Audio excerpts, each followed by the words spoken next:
আজি আনবক্সিং কৰিব গৈ আছো ভিভোৰ এটা লেটেষ্ট মডেল যোনটো লঞ্চ হ'ব গৈ আছে V30e ভিভোৰ এটো আপোনাৰ দুটা কালাৰত अवेलेबल হ'ব অহা 9 তাৰিখে সুপাৰ ডে থাকিব ফাৰ্স্ট সেল ষ্টাৰ্ট হ'ব অহা মেৰ 9 তাৰিখে কিন্তু যেহেতু অলৰেডি লঞ্চ হৈ গৈছে আমি অলৰেডি হাতত পাই গৈছো কিন্তু ফাৰ্স্ট সেলৰ কাৰণে এতিয়ালৈকে अवेलेबल নহয় 9 তাৰিখে ইয়াৰ ফাৰ্স্ট সেল ষ্টাৰ্ট হ'ব গতিকে ইয়াৰ ভিতৰত কি স্পেসিফিকেশন থাকিব আমি অলপ ডেসক্ৰিপটিভ মানে ইলাবৰেশনত আপোনালোকক জনাই আছো যে ইয়াৰ ভিতৰত আপুনি স্পেশালিটি কি পাব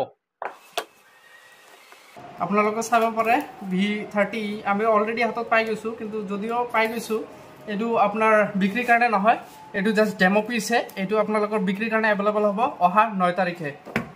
যোনটো দেখাত বহুত বঢ়িয়া ইয়াৰ যোনটো ডিজাইন আছে ডিজাইনটো বহুত পাৰফেক্ট হয় দেখিবলৈ বহুত ধুনিয়া এটো দুটা কালাৰত अवेलेबल থাকিব এটা হল আপোনাৰ ভেলভেট ৰেড যোনটো আমাৰ হাতত অলৰেডি আছে আৰু এটা হল আপোনাৰ সিল্ক ব্লু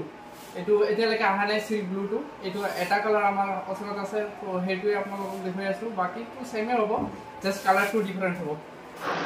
আজি আমি ডিসকাস কৰিম V30e এৰ স্পেশালিটি কি আছে কিহৰ কাৰণে আপুনি V30e প্ৰিফাৰ কৰিব সবতকে বেস্ট হল V30e এৰ ডিসপ্লে টু মানে ডিসপ্লে টু যোনটো দিয়া আছে আপোনাৰ AMOLED ডিসপ্লে হয় এটো আপোনাৰ 120 হাৰ্জৰ AMOLED ডিসপ্লে হয় ইয়াৰ আপোনাৰ ডিসপ্লে টু যোনটো আছে কাৰ্ভ হয় বাকি কম্পিটিটিভ ব্ৰ্যান্ডসও আপোনাৰ কাৰ্ভ ডিসপ্লে দিয়ে এই প্ৰাইস সেগমেন্টত কিন্তু হলে কি হ'ব V30e ত আপোনাৰ কাৰ্ভটো অলপ বেছি হয় মানে 59 ডিগ্ৰীৰ কাৰ্ভ হ'ব আপোনাৰ ইয়াত আপুনি 59 ডিগ্ৰীৰ আপুনি কাৰ্ভ পাব প্লাস আপোনাৰ দেখাত বহুত স্লিম হয় স্লিক হয় মানে অলপ স্টাইলিশও হয় আৰু ইয়াত আপোনাৰ বডি টু স্ক্ৰিন ৰেশিও যোনটো আছে স্ক্ৰিন ৰেশিওটো আছে আপোনাৰ 93.3% বাকি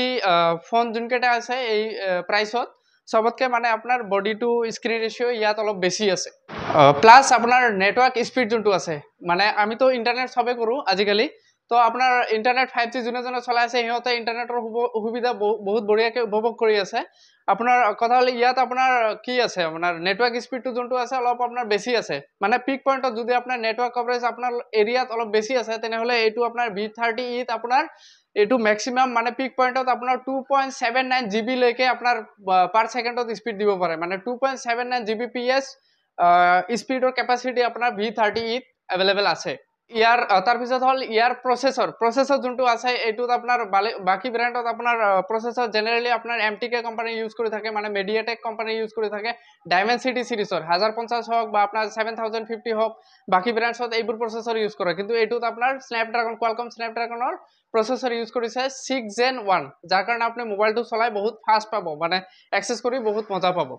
ব্যাটাৰি ব্যাকআপৰ ক্ষেত্ৰতো V30e আপোনাৰ কাৰণে ভাল হ'ব কাৰণ বাকি যোনকেটা ব্র্যান্ডস আছে আপোনাক যিখিনি মানে ব্যাটারি ক্যাপাসিটি দি আছে তাতকে ইয়াত ব্যাটারি ক্যাপাসিটি অলপ বেছি আছে মানে বাকি ব্র্যান্ডসত আপুনি 5000 mAh ৰ ব্যাটাৰি পাব কিন্তু এইটোত মানে V30e ত আপোনাৰ বিগ ম্যাসিভ ব্যাটাৰি দিছে 5500 mAh ৰ কিন্তু ইয়াত এটা সেটব্যাক আছে মানে অলপ প্ৰবলেমছ আছে বাকি ব্ৰ্যান্ডসে আপোনাক অলপ চাৰ্জিং ওয়াটটো অলপ বেছি দিয়ে মানে 67 ওয়াট বা 80 ওয়াটছ এনেকুৱা আপোনাৰ চাৰ্জিং ওয়াট দি দিয়ে কিন্তু V30e ত আপুনি ইমান চাৰ্জিং ওয়াট নাপাব মানে চাৰ্জিং ওয়াটটো আপোনাৰ 44 ওয়াটৰ হে সাপোৰ্ট কৰিব যদি আপনি এইখিনি কম্প্ৰোমাইজ কৰিব পাৰে আৰু ভাবে যে এটো একো ইস্যু নহয় ইমান ডাঙৰ কথা নহয় অলপ লেট টাইম ললেও আপোনাৰ একো প্ৰবলেম নাই তেনেহলে V30e আপুনি ডেফিনেটলি প্ৰিফাৰ কৰিব পাৰে আজি ডেটত সবতকে ৰিনাউন্ড ফিচাৰ্স ক্যামেৰা আপোনাৰ ইয়াত যোনটো দিছে আপোনাৰ সবতকে মানে ভালে দিছে কব পাৰে মানে ফ্ৰন্টতো আপোনাৰ 50 মেগাপিক্সেলৰ ক্যামেৰা হয় আৰু ব্যাক ৰিয়াৰ ক্যামেৰা আপোনাৰ 50 মেগাপিক্সেলৰ হয় প্ৰাইমাৰী ক্যামেৰাটো আৰু সেকেন্ডাৰী ক্যামেৰাটো আপোনাৰ ওয়াইড এংগল ক্যামেৰাটো 8 মেগাপিক্সেলৰ হয় লগতে আপোনাৰ অৰা লাইট থকা আপোনাৰ কি দিছে মানে লাইটটো দি দিছে যাতে আপোনাৰ ৰাতি যদি ফটো উঠাই মানে নাইট মোড বা অপটিক্যাল ইমেজ স্টেবিলাইজেশন বা 4K ভিডিও হওক মানে ফ্ৰন্টত হওক বা ফ্ৰন্টৰ ক্যামেৰা দি হওক বা ব্যাক ক্যামেৰা দি হওক ৰিয়াৰ ক্যামেৰা দি হওক মানে ডুৱেল 4K ভিডিও আপুনি একেলগে বনাব পাৰিব উইদাউট এনি হেজিটেশন মানে বহুত বঢ়িয়া হয় আপুনি ক্যামেৰাৰ ক্ষেত্ৰত যদি আপুনি ৰীল বনায় শৰ্ট ভিডিও বনায় বা আপোনাৰ লং ভিডিও বনায় তথাপিও আপোনাৰ V30e আপোনাৰ কাৰণে সাফিসিয়েন্ট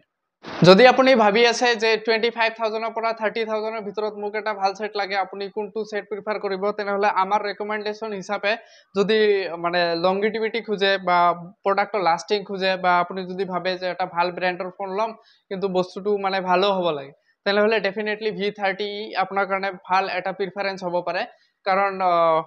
ইয়াৰ প্ৰাইস সেগমেন্টটো ইমান বেছি নহয় বাকি যদি আপনি A34 চাই Samsung Galaxy A34 বা Oppo কোম্পানিৰ আপোনাৰ F25 Pro চাই বা Realme কোম্পানিৰ 12 Pro সিৰিজও চাই তথাপিও সবকেইটাৰ লগত যদি আপুনি তুলনা কৰে তেনেহ'লে V30e আপোনাৰ কাৰণে সবতকৈ বেষ্ট অপশ্যন হ'ব পাৰে। কিন্তু মই আপোনালোকক জনাই দিওঁ যে এইটো বিক্ৰীৰ কাৰণে এতিয়ালৈকে এভেইলেবল হোৱা নাই। অহা 9 মে তাৰিখৰ পৰাহে ফাৰ্ষ্ট চেল ষ্টাৰ্ট হ'ব। আৰু চেলছ